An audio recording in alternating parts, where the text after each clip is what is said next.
My First Two Loves, Chapter 79, All That Glitters. I'm playing as Mason. I woke up New Year's Day feeling unsettled.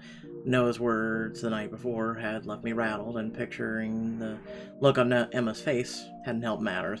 I needed to know once and for all if my dad was as guilty as Noah said he was, so I went back to the source. We need to talk. What we need to do is stay away from each other. I'm serious, Noah. I need to know what you meant last night. What part of your dad's dirty was unclear? The lack of evidence. You can't just say stuff like that with no proof. All the proof you need is in your dad's safe. I stared at the screen, trying to figure out my next move. The safe is in Dad's office. If I could just sneak in, take a look around, maybe I could put this whole thing to bed once and for all. So, as I crapped downstairs to Dad's office, I closed the door behind me, careful to avoid being seen, but I wasn't sure if that was because I didn't want anyone to think I suspected him, or because I actually did. Now, if I were safe, where would I be? From the far wall of the office, a gaudy painting caught my eye, and as I walked over, I noticed it was hung slightly off-center, like it had been moved recently. Looked behind it. I gripped the edges of the painting and snatched it from the wall. Aha! Only to find nothing but more wall. I flipped the painting over, but the only thing I saw on the back was a signature from the artist, Jerome Stein. Of course there's no secret. Find the painting safe? You're letting your imagination get the best of you. Focus. I put the painting back, hanging it correctly before thoroughly searching the office, but the safe was gone. Screw it. I need to get out of here before I get caught snooping. But as I turned to go, the painting caught my eye again. I didn't even know he had that thing. And what was the name on the back? Jerome Stein. I whipped up my phone, typed in a search engine, and less than a second later, up popped an article on Jerome Stein. Or Jeremy, I don't know how you pronounce it. I'm just gonna go with Jerome. I grew up in the heart of downtown Chicago, where he developed an early passion for architecture and food. As a boy, he frequented the Art Institute of Chicago. His credits for visits for giving him the inspiration to follow his dreams. In a stunning twist of serendipity, he now has a painting displayed there, which is valued at over $100,000. 100,000? Mason! Not giving it another thought, I shoved the phone back in my pocket and snuck out of the room. Closing the door behind me just as Mom turned the corner. Have you seen my keys? No? She squinted, eyeing me suspiciously for a moment. I tried to steady the heartbeat that was pounding in my ears. Okay. I'm supposed to pick up your father from the hospital, but I can't find my keys anywhere. I thought I put them in my purse. She yanked the bag from her shoulder as she dug through it, and noticed a sparkling new addition to her left hand. Wow, Mom. That's some ring. She glanced at it with a smile and held out her hand so I could get a better look. Thank you! I'm getting used to it, but I think it suits me. What about you? I think it looks really expensive. I mean, look at the diamonds, the white gold. How much do you think Dad spent on... Mason! You know better than to ask such tacky questions. I can't do this right now. Where are my keys? She moved to readjust the large bag and it tumbled out of her hands, pouring the contents all over the floor. Her face fell. Ah, okay, we have to play stupid. I can't believe this. Everything's been topsy-turvy since your father... As she teared up, I racked my brain for a solution and came up with an idea. You know what, Mom? I've got my keys right here. Why don't I, just go get him? Oh, honey, would you? It would be such a big help. Absolutely. I've, got some stuff to ask him anyway. Quickly, I headed outside, fishing for my keys in my pocket, only to almost walk right into, Dad's new car. Oh, okay. That's more expensive than the painting. Why is it in the middle of the driveway? As I watched, the detailer was working on it, diligently waxing the hood. Hi, Mr. Jennings, how's it going? Not bad, but, I think you're blocking me in. My dad's waiting for me at the hospital. It's kinda urgent. Oh, sorry about that. Are we serious? We're losing clues because we're acting like normal people? He pressed his hands to his mouth and called out to the rest of the team, "Wrap it up, boys! It needs to move!" As they pulled Dad's car out of the way, I climbed behind the wheel of my own and eased down the driveway. We're -2 to +1, whatever. After filling out the discharge papers, a nurse wheeled Dad down to the waiting room, and despite everything, I couldn't help but be happy to see him. "Dad, you look... Are you gonna just stand there gapping like a dope, or take me home?" Not another word, he climbed shakily to his feet, rushing off as she attempted to help, and walked right past me and out the door. No one likes hospitals, I'm sure. Once he gets home, he'll be right as rain, but just in case, is there someone you can vent to? Normally, I talk to Emma. She'd always had a way of making me smile, even after some of the more hurtful things my dad said and done. The crowd went crazy. Like a puny punt's trial. What the hell is this? She looks adorable in the little raincoat, or at least I think that's what it is. I don't know. Moving on. For as long as I can remember, I played football, and Emma had cheered. Even when there wasn't a school team, her mom would bring us to try out for the community ones, and she and baby Mackenzie would sit on the stands cheering us on. There were so many teams and seasons and uniforms that they all sort of blended together, but one tryout in particular stood out. It was the first tryout my dad ever attended, and thanks to Emma, it was also the last.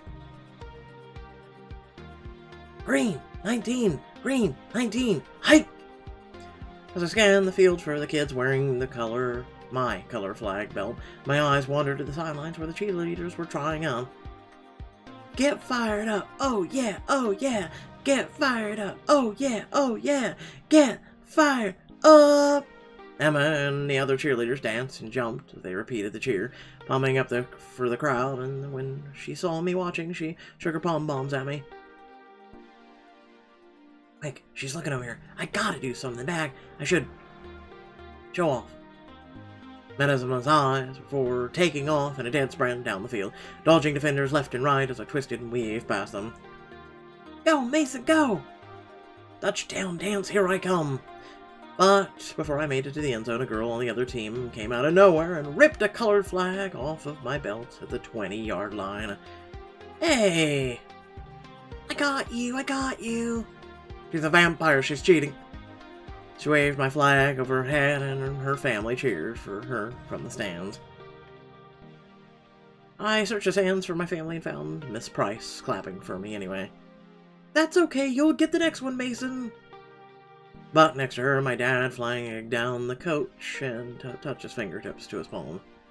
Timeout. We need to take a timeout. Jim, it's a tryout, not a game. Besides, I don't think you can do that. I just want to talk to my son, June. He needs a little encouragement. The kid literally oh my god, he almost scored a touchdown and you're gonna... Okay, alright. And in front of the entire crowd, he marched down to the field and pulled me aside, lowering his voice to the tone that meant I was in trouble. Are you here to try out for football, or standing around on the sidelines with Emma? Football, sir?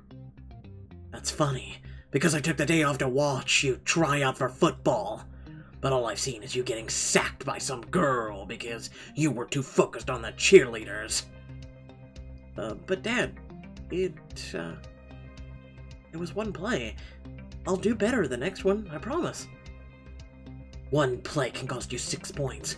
Those points can decide the half. The half can lose the game, and I'm not raising a loser. Have I made myself clear? Yes, sir. He straightened up and went back to the bleachers, settling in next to Miss Price while tryouts resumed. I tried to keep my head in the game, like Dad said. Blue 32, blue 32. But I could not look at Emma. I couldn't, especially when she was cheering my name. Mason! Mason! Mason! Dad hopped to his feet and charged back down to the sidelines as he yelled, his hands rested on his hips and his head jerked forward with every syllable. Mason, for goodness sakes, focus! Oh, right, height. Football, gotcha. But the ball slipped through my hands, fell to the ground. I quickly landed on top of it, saving us from a turnover, but it wasn't enough. Look alive, Mason! They're killing you out there! Jesus Christ, dude, it's a kid's game. I jogged to the bench to get water, and immediately Emma made her way over. What's going on? Why's your dad yelling so much? Because I'm stinking up the field. And don't try to pretend like I'm not. I know you saw me mess up. I mess up all the time, and you don't see my mom losing it. You just need a little breathing room. And I know just how to give it to you. Leave it to me. Without another word, she rushed back over to the other cheerleaders, and they huddled, as I had to point out my dad to them. Oh boy. I ran back out on the field with the last down of the scrimmage and shot a glance at my dad on the sidelines. Here goes nothing. Don't look at me, look at the field! Call the play! Or is it suddenly your first day of football? I tried to put his yelling out of my head, but before I could, I heard a strange sound from the cheer section. Buck, buck, buck, buck! Oh no. Emma and the other chickens were strutting around like... or other girls were strutting like chickens. Hands on their hips, necks jutting out in clear mockery of my dad. That's not funny! Oh my god, you're getting upset at kids making a chicken sound at you. God, you're lower than me. Buck, buck, not fun, nah! The crowd erupted in laughter, and my dad went back to his seat, fuming. The cheer coach scolded the team, but Emma shot me a wink and mouthed, "Go get him." Finally, I could think, and as I ground my cleats in the dirt, I felt at home on the field for the first time that day. Alright, let's do this. Hike. The ball fell into my hands like it had always been there, and I turned to scan the field. A small path opened on my left, and downfield a receiver fought off oppression from the other team. Well, you are a quarterback. Time to make a tight pass. Go long! I launched the ball just in front of the receiver, nailing the difficult throw and watching as he sailed into the end zone. All right, Mason! I made the team that day, but the highlight was seeing Emma on the sidelines clucking like a chicken just to piss off my dad. And when I thought of someone I could vent to, share with, lean on, it was always her. That's what friends are supposed to be there for. I'd blown it. Again. Thanks for the suggestion, but I'll be fine. And with that heavy heart, I followed my dad back to the car. As we drove down the highway, Dad sat stewing in the passenger seat of my car. Can you drive any slower? The rate you're going, I'll make it home just in time for my second heart attack. And watch your... Actually, Dad, I came to get you because I was hoping we could use this time to talk. About? Jerome Stein? Asked around, it sounds like you're a pretty big fan. Someone said you'd even bought one of his paintings. It's a shame how easily some people are impressed. The painting I bought was nothing but a cheap knockoff for show. Oh, well, there's the new house and all the people who work for us now, and... Oh, for the love of spit it out, boy, what are you trying to get at? Nothing, it just seems like we have a lot of nice stuff all of a sudden, and I'm wondering how.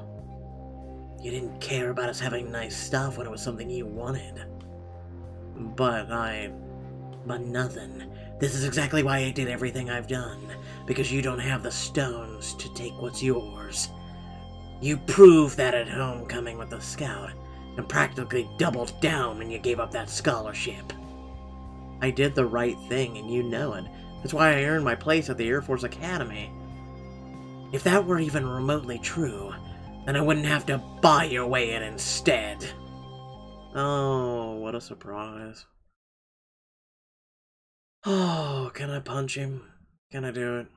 Without further ado, thank you all for watching. Please remember to like, share, and subscribe. Head down to the description below, links to social media, Discord, and if you'd like to support me and my content, feel free to come hit our Twitch up.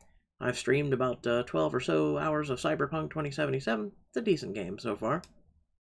Has some bugs, but otherwise decent. And without further ado, so Baby Bump 2 and the Royal Hair are up today. And then I'm about 1 or 2 chapters behind on my first 2 loves. What happens when your life is, well, not as easy as other content creators. Catch y'all later. Peace out.